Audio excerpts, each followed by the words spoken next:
जय जय श्री सीताराम भक्तों, स्वागत है आपका हमारा YouTube चैनल ब्रह्मेश्वर महादेव ज्ञान दर्पण में। भक्तजनों, आज हम जो है बहुत ही काम की बात बताने वाले हैं। जो है हम भगवान को जो भी पूजा पाठ करते हैं, जो भी भगवान की पूजा अर्चना करते हैं, उसमें केले का फल, कदली का फल जरूर चढ़ाया जाता है। और केले के जो है हम कोई भी शुभ कार्य करते हैं, कोई मंडप इत्यादि बनाते हैं, केले के पत्ते के लगाए बिना जो है वो मंडप जो है शुभ नहीं माना गया। श्री हरि भगवान विष्णु की जो कथा इत्यादि करते हैं तो उसमें बिना केले के पूजन ही नहीं होता।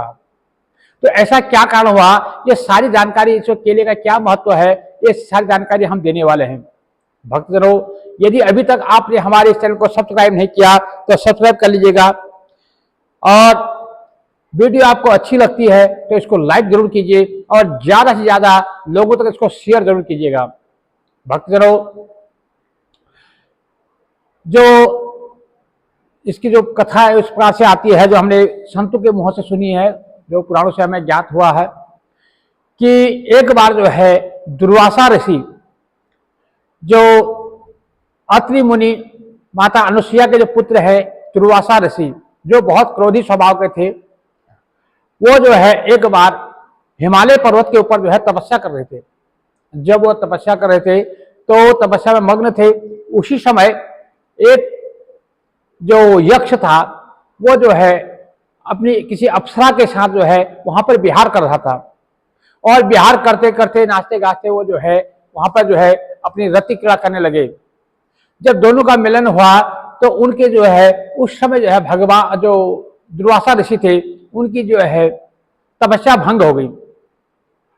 भंग हुई जब देख करके दुर्वासा ऋषि को बहुत बड़ा क्रोध आया। उन्होंने उनको तो जो है श्राप दे दिया और खुद जो है वहां से विचलित हो गए।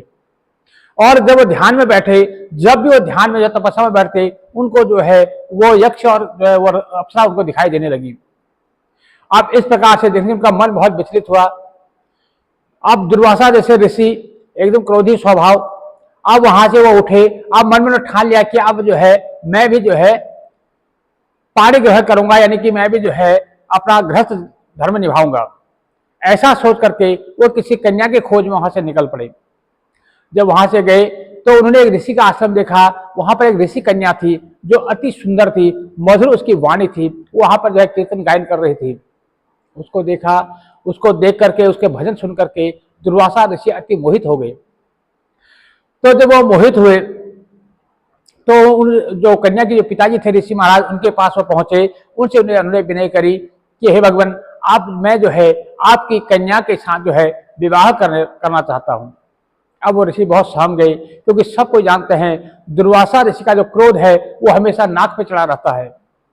थोड़ी थोड़ी सी बात में वो जो है श्राप दे देते हैं, उनका ऐसा क्रोध है, और उनके क्रोध के आगे कोई बच नहीं सकता। ऋषि जान करके उन्होंने उनको कहा, भगवान, मैं आपसे किसी प्रकार से जो है मना नहीं कर सकता, मेरी कन्या जो है आपके लिए ही है, इसमें कोई संभव नहीं है, क्योंकि आपको मना करने की जो है मैं सोच भी नहीं सकता। लेकिन मैं आपको एक उस पर जो बहुत बड़ा अवगुण है वो बता दूं। वो हालांकि उसमें सर्वगुण संपन्न है, मधुर वाणी है, भजन करती है, कीर्तन करती है, भगवान के अनन्य भक्त है, सेविका है, वो आपकी जो है तन मन से सेवा भी करेगी, सब कुछ करेगी, सब कुछ उसमें सारे गुण है, सारा सुलक्षणा है। परंतु एक अवगुण उसमें यह है, वो जो है वाक दोष है, उसमें वाक दुष्टा है, उसको जो है वाणी का जो है दोष है, बोलने में उसको बहुत उसको असभ्य वाणी बोलती है। यदि आप एक बात बोलोगे उसका वो उल्टा ही जवाब देगी, और आप एक बोलोगे वो 10 बोलेगी। तो इस प्रकार से वो जो है वाक दुष्टा उसको बोलता है, जो मतलब उसकी जो वाणी सही नहीं है। तो इस प्रकार से जो है वो जो है मेरी पुत्री है। तो ऐसे में आप देखो आप कैसे गृहस्थ निभाएंगे। अब दुर्वासा ऋषि सोचने लगे, तो एक तो मैं थोड़ी सी बात सहन नहीं कर सकता, सोच नहीं सकता, और एक वो क्यों सीधा बोल नहीं सकती, उल्टा ही बोलना उसका स्वभाव है, तो हमारा गृहस्थ जीवन तो चल नहीं सकता। लेकिन फिर उन्होंने मन में सोचा, भगवान शंकर जी के अनन्य भक्त थे, उन्होंने भगवान शंकर जी को साक्ष्य मान करके उन्होंने सोचने लगे कि मैंने एक बार मन में उनको जो है उस इनकी ऋषि की कन्या को जो है अपने पत्नी के रूप में देख लिया है, अब मैं उसके सिवा किसी अन्य से साझा कर नहीं सकता, अब जो भी होगा देखा जाएगा। ऐसा ठान करके वो ऋषि से बोलने गई, भगवान मैं कोशिश करूंगा कि तो ग्रस्त निभे। तो ऋषि बोले मैं कन्या जो है, वो ऋषि महाराज बोले दुर्वासा ऋषि से कि मैं कन्या तो आपको दूंगा, परंतु आपको मुझे एक वचन देना होगा कि आप जो है मेरी कन्या जब वो दोष दुष्टा है, जब वो कुछ ऐसी वाणी बोले तब आप जो है उसको क्षमा कर देना, उसकी बातों को जो है आप जो है ध्यान में न रखते हुए उसको आप माफ करते रहना। अब दुर्वासा ऋषि मन ही मन जो है क्रोध भी आवे और हंसे भी।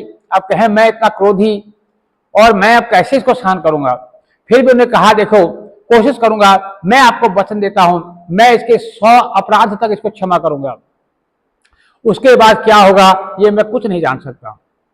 अब ऋषि भी बोले चलो अब जो भी होगा देखा जाएगा।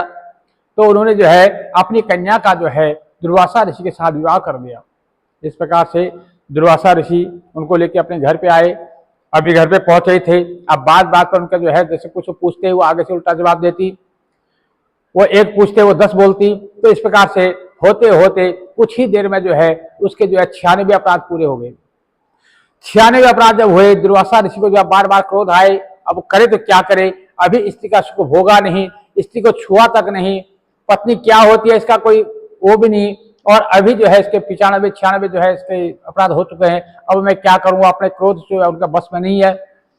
तो वो उनको समझाने लगे कि हे प्रेत तो आप बोलना बंद कर दो, देखो अब जो हुआ सो हुआ, देखो तुम जो है 100 के करीब पहुंच गई हो, ऐसा ना हो कि मुझे जो है फिर क्रोध आ जाए। अब वो जितना बोलना था, अब उन जो ऋषि की जो कन्या थी उसका पारावा न रहा, वो तो वहां पर 10-20 बोल गई एक साथ ही। ऐसे जब 100 के पार होते ही दुर्वासा ऋषि को अति क्रोध आया। उन्होंने उस कन्या को बोल दिया भस्मी भव, यानी भस्म हो जा। अब वहां पर जहां पर वो कन्या बैठी थी उस जगह पर जो है राख का एक ढेर हो गया। अब वो ढेर जब भस्मी भव का भस्म होना था, उसका जो दुर्वासा ऋषि थे उनके जो कह दिया उसमें तो हिल भी नहीं सकते थे। अब उसी समय जो है वो कन्या की जो आत्मा है वो वायुमंडल पर गई और वहां से ऋषि को नमस्कार करके बोलने लगी कि हे दुर्वासा ऋषि, आपने जो है ये क्या कर दिया, आपने स्वयं ही जो है मेरा चयन किया, आपने जिद करके मुझे ब्याह के लाए, क्योंकि मैं आपके योग्य, मैंने आपको पहले कहा था मैं आपके योग्य नहीं हूं, मेरे पिताजी ने आपको बताया था, और फिर आप मुझे ब्याह के भी लाए और मुझे भस्म कर दिया, इसमें मेरा क्या अपराध था। देखो मैं पतिव्रता नारी हूं, मैंने तुम्हारे साथ ही पानी ग्रहण किया, इसलिए मैं तुम्हारी हूं। अब तुम बताओ मेरा उद्धार कैसे होगा, ये तुम्हें ही करना होगा। जब ऐसा कही रही थी, इतने में जो है जो उनकी पिताजी थे ऋषि महाराज, वो भी उनको जब पता लगा कि मेरी कन्या भस्म हो चुकी है तो वो भी वहां पर आ गए। उन्होंने जो है दुर्वासा ऋषि को बहुत बुरा भला कहा और उनको बोलने लगे कि मैंने आपको पहले बताया था, तो फिर आपने जो है क्यों मेरी पुत्री को जो है भस्म कर दिया, मैं तुम्हें श्राप देता हूं। तो उनको जो है उस ऋषि ने दुर्वासा ऋषि को जो है श्राप दिया, जिस श्राप के कारण वो जो है पूरी धरती पर जो है भागते रहे। तो इस प्रकार से उनको श्राप दिया।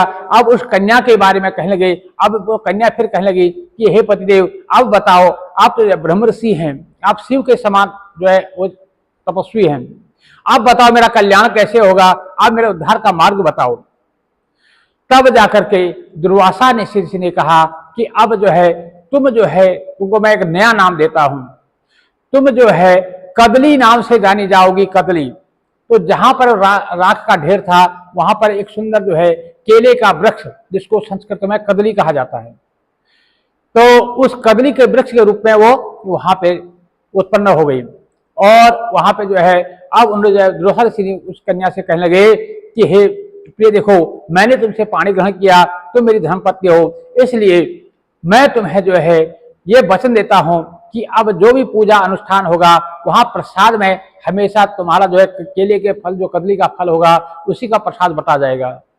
बिना केले का फल जो है श्री हरि भगवान विष्णु को अति प्रिय है, इसलिए भगवान श्री हरि को जो है, श्री नारायण को बिना केले के फल का जो है भोग अर्पण जो है अधूरा माना जाएगा। कोई भी शुभ कार्य होगा, कोई भी मंडप इत्यादि होगा, तो वहां पर केले के पत्ते जो होते हैं, केले के वृक्ष जो है, वहां पर तुम्हारी उपस्थिति जो है अति अनिवार्य होगी। लेकिन तुम वाक दुष्टा हो, तुम्हारी जो वाणी सही नहीं है, तुम जो है बोलने में सही, तुम्हारी भाषा सही नहीं है, इसलिए तुम्हें श्राप ये भी देता हूं कि तुम जब तक काटी नहीं जाओगी तब तक तो फलोगी नहीं। काटई पाई काटे ते फरई कदई का एक मतलब कहते हैं ना कि बिना काटे जो है कदली जो है केला जो है फलता नहीं है। तो इसलिए जो है उसको काटना ही पड़ता है, बिना काटे केला जो है फलता नहीं है। इसलिए उन्होंने कहा कि बिना काटे जो है तुम पर फल नहीं लगेगा। तो इस प्रकार से इस केले की उत्पत्ति हुई। भक्तजनों, मैं समझता हूं कि आप इस कथा से समझ गए होंगे क्योंकि केले का पत्ता, केले का फल क्यों इतना पवित्र है, क्यों इतना जो है वो भगवान श्री हरि को प्यारा है, और वो क्यों काटना पड़ता है, उसकी महत्ता भी आप जान गए होंगे।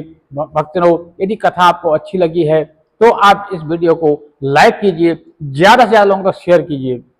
यदि अभी तक आपने हमारे चैनल को सब्सक्राइब नहीं किया तो सब्सक्राइब कर लीजिएगा, ताकि आने वाली और भी अच्छी अच्छी जो नोटिफिकेशन है वो सबसे पहले आप तक पहुंचे। तो इसी प्रकार से जय जय श्री सीताराम भक्तों।